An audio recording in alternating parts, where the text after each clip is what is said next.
જો વાડ ચીભડા ગળશે તો જામનગરની પ્રજાનું શું થશે? પીસી ખેતિયા. જામનગર મહાનગરપાલિકા દ્વારા જામનગર શહેરમાં સીસી રોડના કામો કરવામાં આવી રહ્યા છે અને તેમાં મોટા પાયે ભ્રષ્ટાચાર આચરવામાં આવી રહ્યો છે તેવા અનેક કિસ્સાઓ લોકો સમક્ષ આવ્યા છે।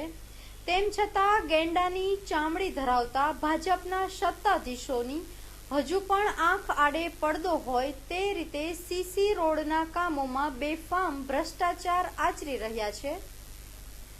જામનગરના વોર્ડ નંબર 19 અકબર શાહ ચોકમાં ચાલી રહેલ સીસી રોડના કામમાં લોટ, પાણી અને લાકડા જેવું જ કામ થઈ રહ્યું છે। રોડ બનાવવા માટે કાંકરીની જગ્યાએ ધૂળનો ઉપયોગ કરવામાં આવી રહ્યો છે અને સિમેન્ટનો ઉપયોગ તો માત્ર દેખાડવા પૂરતો જ થતો હોવાનું બહાર આવ્યું છે। અહીં પીસીસીની જગ્યાએ ગટરમાંથી કાઢવામાં આવેલ કાંકરીનો ઉપયોગ થતું હોવાનું જોવા મળ્યું હતું। આ અંગે જામનગર શહેર કોંગ્રેસ પ્રમુખ પીસી ખેતિયાએ એન્જિનિયરો સાથે વાત કરતા આશ્ચર્ય થયું હતું કે અહીં તો એન્જિનિયરો કોન્ટ્રાક્ટરોના ભાગીદાર હોય તે રીતે તેમનો પક્ષ લઈ બચાવ કરતા હતા।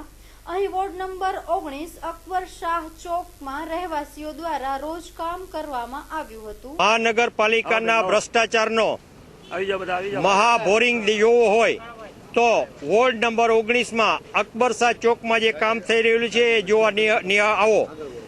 ભ્રષ્ટાચારનો નાદાર નમૂનો એટલે મહાનગરપાલિકાના કામો। પીસીસીની જગ્યાએ ધૂળ અને જેવી તેવી કાંકરી 1 to 4 ને બદલે કાંકરી તો દેખાતી જ નથી। ત્યાં ગટરમાંથી કાઢેલો કાંકરીવાળો માલ અહીંયા હાજર છે। એ માલથી ચરણી ભરવામાં આવે છે, સિમેન્ટ નાખતા નથી। અહીંયા આવીને અમે જોયું તો એન્જિનિયરો જાણે કોન્ટ્રાક્ટરના ભાગીદાર હોય એવી રીતે કોન્ટ્રાક્ટરનો બચાવ કરે છે। એન્જિનિયર થવાને પગાર છે એ જનતાના પૈસાનો ખાય છે, મહાનગરપાલિકાનો પૈસો પગાર લે છે અને જાણે કે દલાલી કોન્ટ્રાક્ટરની કરતા હોય રીતે દલાલથી પણ વિશેષ જવાબ આપી રહે છે। રાબડિયા સાહેબ, મને તો બહુ દુઃખ થાય છે કે જો વાડ જ ચીભડા ગળશે તો જામનગર મહાનગરપાલિકામાં વસતા તમામ લોકોનું શું થશે? હે ભગવાન તો કદાચ સદબુદ્ધિ આપી શકે એમ નથી, પણ હવે રાવણને, રાક્ષસોને પ્રાર્થના કરવી પડશે કે હે રાવણ, હે રાક્ષસો, આ મહારાક્ષસોને સદબુદ્ધિ આપ તો જામનગરની જનતાનું કંઈક સારું થશે। બાકી નહીં તો આ લોકોના પેટ ભરાતા જ નથી। ભ્રષ્ટાચાર કરી આ લોકોના પેટ ભરાતા જ નથી।